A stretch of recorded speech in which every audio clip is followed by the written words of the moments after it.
नमस्कार। अगर आप किसी भी कॉम्पिटिटिव एग्जाम की तैयारी कर रहे हैं तो आप जानते होंगे कि भारतीय संविधान के अनुच्छेद 19 और 20 कितने ज़रूरी हैं। तो आज हम इन्हीं दो अनुच्छेदों को एकदम आसान भाषा में समझेंगे। ये वो अधिकार हैं जो असल में हम सब भारतीय नागरिकों के मौलिक अधिकारों की नींव हैं। पर एक सवाल है जो हमेशा दिमाग में आता है, क्या ये आज़ादी जो हमें संविधान से मिली है पूरी तरह से अनलिमिटेड है? और सोचिए, अगर किसी पर कोई इल्जाम लग जाए तो कानून उसे क्या सुरक्षा देता है? चलिए, आज इन्हीं सवालों के जवाब ढूंढते हैं। तो आज हम क्या क्या देखने वाले हैं? देखिए, सबसे पहले हम आज़ादी के पूरे ब्लूप्रिंट को समझेंगे। फिर आर्टिकल 19 की 6 जबरदस्त आज़ादियों को जानेंगे और साथ ही उन पर लगने वाली सीमाओं को भी देखेंगे। इसके बाद हम आर्टिकल 20 पर आएंगे, जो अभियुक्तों को सुरक्षा देता है। और आखिर में एग्जाम के लिए क्विक समरी भी होगी।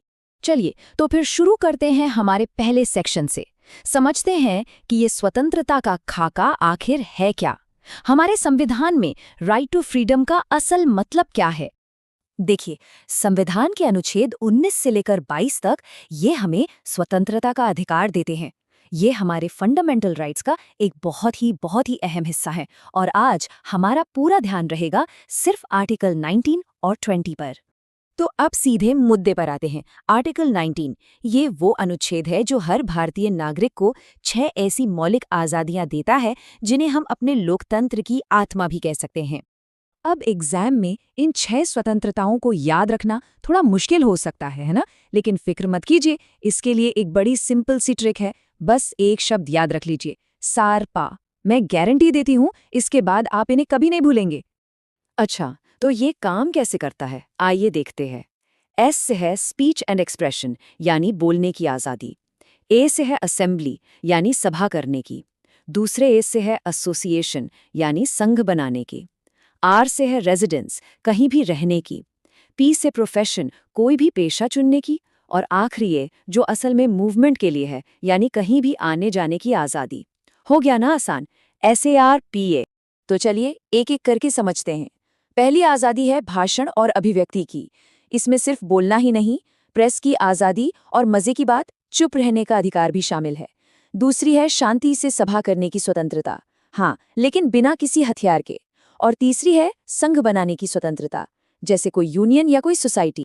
अब बाकी के 3 देखते हैं। चौथी है मूवमेंट की स्वतंत्रता, मतलब आप भारत में कहीं भी घूम सकते हैं। पांचवी है निवास की स्वतंत्रता, जो हमें देश के किसी भी कोने में बसने का अधिकार देती है। और छठी, कोई भी पेशा, व्यापार या व्यवसाय चुनने की स्वतंत्रता। यहाँ तक तो सब बढ़िया है, लेकिन अब कहानी में एक ट्विस्ट आता है। एक बहुत ही जरूरी बात जो एग्जाम में अक्सर पूछी जाती है, क्या ये अधिकार अनलिमिटेड हैं? तो इसका जवाब है नहीं। इस बात को एकदम गांठ बांध लीजिए कि ये स्वतंत्रताएं एब्सोल्यूट नहीं हैं। सरकार कुछ खास हालात में इन पर उचित प्रतिबंध लगा सकती है। अंग्रेजी में कहें तो रीजनेबल रिस्ट्रिक्शंस। ये पॉइंट कॉम्पिटिटिव एग्जाम्स के लिए बहुत ज्यादा जरूरी है। तो ये प्रतिबंध किस आधार पर लगते हैं? मिसाल के तौर पर, देश की संप्रभुता और अखंडता के लिए आपके बोलने, सभा करने और संघ बनाने की स्वतंत्रता पर रोक लगाई जा सकती है। ठीक वैसे ही पब्लिक ऑर्डर यानी सार्वजनिक व्यवस्था बनाए रखने के लिए भी भाषण, सभा और घूमने फिरने की आज़ादी को लिमिट किया जा सकता है। अब हम बात करते हैं अनुच्छेद 20 की। आप इसे किसी भी आरोपी व्यक्ति के लिए एक सुरक्षा कवच की तरह समझ सकते हैं। ये अनुच्छेद पक्का करता है कि कानून की प्रक्रिया हर किसी के लिए फेयर हो, निष्पक्ष हो। आर्टिकल 20 हमें 3 बहुत ही पावरफुल सुरक्षाएं देता है। ये किसी भी व्यक्ति को राज्य की मनमानी कार्रवाइयों से बचाती हैं। पहली सुरक्षा है no ex post facto law. इसका एकदम सीधा सा मतलब है कि किसी भी इंसान को ऐसे कानून के तहत सजा नहीं दी जा सकती जो उसके अपराध करने के बाद बना हो। सजा तो उसी कानून से मिलेगी जो उस वक्त लागू था। दूसरी सुरक्षा है नो डबल जेपर्डी। इसका सिंपल सा सिद्धांत है, एक अपराध एक सजा। मतलब किसी भी व्यक्ति पर एक ही जुर्म के लिए 2 बार मुकदमा चलाकर सजा नहीं दी जा सकती। ये न्यायिक उत्पीड़न से बचाता है। और तीसरी और आखिरी सुरक्षा है नो सेल्फ इंक्रिमिनेशन। इसे हम चुप रहने का अधिकार भी कहते हैं। इसका मतलब है कि किसी भी आरोपी को खुद के खिलाफ गवाही देने के लिए मजबूर नहीं किया जा सकता। उससे ये नहीं कहलवाया जा सकता कि हाँ, ये जुर्म मैंने ही किया है। चलिए, अब तक हमने जो भी ज़रूरी बातें सीखी हैं, उनका एक फटाफट सारांश देख लेते हैं। यह आपके एग्जाम की तैयारी में बहुत काम आने वाला है। ये टेबल एग्जाम के लिए बहुत ज़रूरी है। इसमें सबसे बड़ा फर्क देखिए, आर्टिकल 19 सिर्फ देश के नागरिकों के लिए है, जबकि आर्टिकल 20 सभी पर लागू होता है, नागरिक हों या विदेशी। दूसरा बड़ा फर्क, आर्टिकल 19 पर प्रतिबंध लग सकते हैं, लेकिन आर्टिकल 20 में दी गई सुरक्षाएं एब्सोल्यूट हैं, उन पर कोई रोक नहीं है। इसे ज़रूर याद रखिएगा। तो आज के मुख्य बिंदु क्या हैं? आर्टिकल 19 की 6 स्वतंत्रताएं और उन्हें याद रखने की हमारी ट्रिक सारपा। ये भी कि ये स्वतंत्रताएं असीमित नहीं हैं, इन पर प्रतिबंध लग सकते हैं। और आर्टिकल 20 के 3 मजबूत सुरक्षा कवच जो हमें राज्य की मनमानी से बचाते हैं। और जाते जाते आपके लिए एक सवाल। आज के इस डिजिटल ज़माने में जहां हर तरफ डेटा और सर्वेलेंस है, आपको क्या लगता है कि ये 75 साल पुराने अधिकार हमारी निजी आज़ादी और देश की सुरक्षा के बीच संतुलन कैसे बनाते हैं? इस पर सोचिएगा ज़रूर। आज बात करते हैं भारतीय संविधान के उन स्तंभों की जो हमें असल में आज़ादी का एहसास दिलाते हैं, हमारे मौलिक अधिकार। देखिए, ये सिर्फ कुछ नियम नहीं है, ये हमारे लोकतंत्र की जान है, उसकी आत्मा है। अच्छा, जब हम संविधान या कॉन्स्टिट्यूशन शब्द सुनते हैं तो दिमाग में क्या आता है? अक्सर एक मोटी पुरानी सी किताब की तस्वीर आती है ना, जिसमें बस ढेर सारे नियम कानून लिखे हुए हैं जो सालों पहले तय हो गए और बस अब वैसे ही रहेंगे। चलिए, आज इस सोच को थोड़ा बदलते हैं। असल में हमारा संविधान किसी ठहरे हुए तालाब जैसा नहीं है, बल्कि एक बहती नदी की तरह है जो समय के साथ अपना रास्ता और अपना मतलब खुद बनाता है। आज हम ऐसे ही 3 खास मौलिक अधिकारों को समझेंगे जिनकी अदालतों ने ऐसी व्याख्या की कि हमारे अधिकारों की पूरी दुनिया ही बदल गई। तो तैयार हो जाइए, ये सफर बहुत ही दिलचस्प होने वाला है। तो शुरुआत करते हैं उस आर्टिकल से जिसे इंडियन जुडिशरी का सबसे बड़ा गेम चेंजर माना जाता है। जी हाँ, हम बात कर रहे हैं आर्टिकल 21 की, यानी जीवन और व्यक्तिगत स्वतंत्रता का अधिकार। आइए देखते हैं कि ये इतना खास क्यों है। तो आर्टिकल 21 कहता है कि किसी भी व्यक्ति को उसकी जिंदगी या आज़ादी से सिर्फ कानून द्वारा स्थापित प्रक्रिया के तहत ही छीना जा सकता है। अब सुनने में तो ये बड़ा सीधा साधा लगता है ना? और सालों तक इसका मतलब भी यही समझा गया कि अगर सरकार ने कोई कानून बना दिया है तो बस वही काफी है। लेकिन फिर आया साल 1978 और मेनका गांधी केस, जिसने इस पूरी कहानी में एक जबरदस्त मोड़ ला दिया। इस केस से पहले तक कानून का सिर्फ लिखा हुआ होना ही काफी था, लेकिन इस केस के बाद सुप्रीम कोर्ट ने कहा, नहीं, सिर्फ लिखा होना काफी नहीं है, कानून को उचित भी होना चाहिए। मतलब वो कानून फेयर, जस्ट और रीजनेबल होना चाहिए। ये कोई छोटा मोटा बदलाव नहीं था, ये एक क्रांति थी। तो ये ड्यू प्रोसेस ऑफ लॉ या कानून की उचित प्रक्रिया आखिर है क्या? इसका सीधा सा मतलब है न्याय। ये पक्का करता है कि सरकार अपनी मनमानी ना कर सके। बस इसी एक बदलाव ने राइट टू प्राइवेसी, साफ पर्यावरण का अधिकार, यहाँ तक कि स्वास्थ्य के अधिकार जैसे न जाने कितने ही अधिकारों के दरवाजे खोल दिए।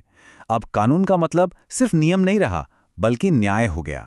अच्छा, अब आते हैं 2 ऐसे आर्टिकल्स पर जिनके बीच का जो बारीक सा फर्क है वो समझना बहुत जरूरी है, खासकर कॉम्पिटिटिव एग्जाम्स के लिए। यह है आर्टिकल 29 और 30। ये टेबल देखिए, ये इन दोनों के बीच का फर्क एकदम साफ कर देती है। आर्टिकल 29 कहता है नागरिकों का कोई भी वर्ग, ध्यान दीजिए, कोई भी वर्ग। इसका मतलब है चाहे कोई मेजॉरिटी हो या माइनॉरिटी, अगर उसकी अपनी कोई खास भाषा, लिपि या संस्कृति है तो उसे बचाने का पूरा अधिकार है। वहीं दूसरी तरफ आर्टिकल 30 सिर्फ और सिर्फ अल्पसंख्यकों के लिए है, धार्मिक हो या भाषाई, और ये उन्हें अपनी पसंद के एजुकेशनल इंस्टीट्यूशंस खोलने और चलाने का अधिकार देता है। तो एमसीक्यूज के लिए जो सबसे जरूरी बात याद रखनी है वो क्या है? सीधी सी बात है, आर्टिकल 29 सब के लिए है और आर्टिकल 30 सिर्फ अल्पसंख्यकों के शिक्षण संस्थानों के लिए। ये छोटा सा फर्क समझना बेहद जरूरी है। क्या आप जानते हैं कि हमारे संविधान में एक ऐसा आर्टिकल भी है जिसे खुद डॉक्टर BR अम्बेडकर ने संविधान का दिल और आत्मा कहा था? वो है आर्टिकल 32, जो खुद में ही एक फंडामेंटल राइट है। डॉक्टर अम्बेडकर के ये शब्द बहुत मायने रखते हैं। जरा सोचिए, हमें बहुत सारे अधिकार दे दिए गए, लेकिन अगर कोई उन्हें हमसे छीन ले तो हम क्या करेंगे? अगर उन्हें लागू करवाने का कोई तरीका ही ना हो तो? आर्टिकल 32 वही चाबी है जो हमारे बाकी सभी अधिकारों के ताले खोलती है और उन्हें असलियत बनाती है। ये आर्टिकल हमें वो ताकत देता है कि अगर हमारे मौलिक अधिकारों का हनन हो तो हम सीधे सुप्रीम कोर्ट का दरवाजा खटखटा सकते हैं। और हमारे अधिकारों की रक्षा के लिए सुप्रीम कोर्ट के पास एक बहुत ही पावरफुल टूल किट है, जिसे कहते हैं 5 रिट्स। चलिए एक एक करके इन पांचों को आसान भाषा में समझते हैं। पहला है हेबियस कॉर्पस। इसका सीधा सा मतलब है शरीर को पेश करो। इसे आप ऐसे समझ सकते हैं कि यह स्टेट के खिलाफ एक मिसिंग पर्सन सर्च ऑर्डर जैसा है। अगर किसी को गैर कानूनी तरीके से हिरासत में लिया गया है तो कोर्ट ये रिट जारी करके अथॉरिटीज को आदेश देता है कि उस व्यक्ति को कोर्ट के सामने पेश करो ताकि ये जांच हो सके कि हिरासत कानूनी है या नहीं। दूसरा है मैंडेमस, जिसका मतलब है हम आदेश देते हैं। मान लीजिए कोई सरकारी अधिकारी है जिसका कोई पब्लिक काम करना उसकी ड्यूटी है, लेकिन वो उसे नहीं कर रहा, तो कोर्ट मैंडेमस के जरिए उसे अपना वो काम पूरा करने का आदेश दे सकता है। ये सरकारी अधिकारियों को उनकी जिम्मेदारी याद दिलाने का एक तरीका है। तीसरा है प्रोहिबिशन। जैसा कि नाम से ही पता चल रहा है, इसका मतलब है रोकना। सोचिए कि कोई लोअर कोर्ट किसी ऐसे केस की सुनवाई कर रहा है जो उसके अधिकार क्षेत्र यानी जुरिस्डिक्शन से बाहर है, तो हायर कोर्ट उसे ये रिट जारी करके कहता है रुको, ये केस तुम्हारे दायरे से बाहर है, इसे यहीं रोक दो। ये गलती होने से पहले ही उसे रोक देता है। चौथा है सटरी, जिसका मतलब है प्रमाणित होना। अब ये प्रोहिबिशन से थोड़ा अलग है। प्रोहिबिशन केस के दौरान उसे रोकने के लिए होता है, जबकि सटरी तब जारी होता है जब लोअर कोर्ट अपना फैसला सुना चुका होता है। अगर हायर कोर्ट को लगता है कि फैसले में कोई कानूनी गड़बड़ी है तो वो इस रिट के जरिए उस फैसले को ही रद्द कर सकता है। तो एक रोकता है और दूसरा रद्द करता है। और आखिरी पांचवा रिट है कोआ वारंटो, जिसका मतलब है किस अधिकार से। अगर कोई व्यक्ति किसी ऐसे पब्लिक ऑफिस पर बैठा है जिसके लिए वो लीगली एंटाइटल्ड नहीं है, तो कोर्ट ये रिट जारी करके उससे पूछ सकता है कि भाई आप किस अधिकार से इस पद पर बैठे हैं। ये सरकारी पदों की लेजिटिमेसी को चेक करने का एक बहुत ही पावरफुल टूल है। तो हमने 3 बहुत ही जरूरी पहलुओं को समझा, आर्टिकल 21, 29, 30 और 32। अब सवाल ये उठता है कि एक आम नागरिक के लिए या एक एस्पिरेंट के लिए इन सब का असली मतलब क्या है। तो आज के हमारे टेकअवेज क्या हैं? पहली बात, आर्टिकल 21 में ड्यू प्रोसेस का मतलब है कि कानून सिर्फ बना हुआ नहीं होना चाहिए, उसे न्यायपूर्ण भी होना चाहिए। दूसरी बात, आर्टिकल 29 सबके लिए है, जबकि आर्टिकल 30 सिर्फ अल्पसंख्यकों के लिए। और सबसे जरूरी बात, आर्टिकल 32 और उसके 5 रिट्स वो असली हथियार हैं जो इन सारे अधिकारों को सिर्फ कागज पर नहीं बल्कि हकीकत में लागू करवाते हैं। तो जैसा हमने शुरू में कहा था, हमारा संविधान एक बहती नदी है जो वक्त के साथ अपना रास्ता बदलती रहती है। आज हमने देखा कि कैसे अदालती व्याख्याओं ने हमारे अधिकारों को एक नया जीवन, एक नया मतलब दिया है। लेकिन कहानी यहाँ खत्म नहीं होती। सोचने वाली बात यह है कि जैसे जैसे हमारा समाज और हमारा देश आगे बढ़ेगा, इन मौलिक अधिकारों के मायने और कैसे बदलेंगे। ये एक ऐसा सवाल है जिसका जवाब हमें भविष्य ही देगा।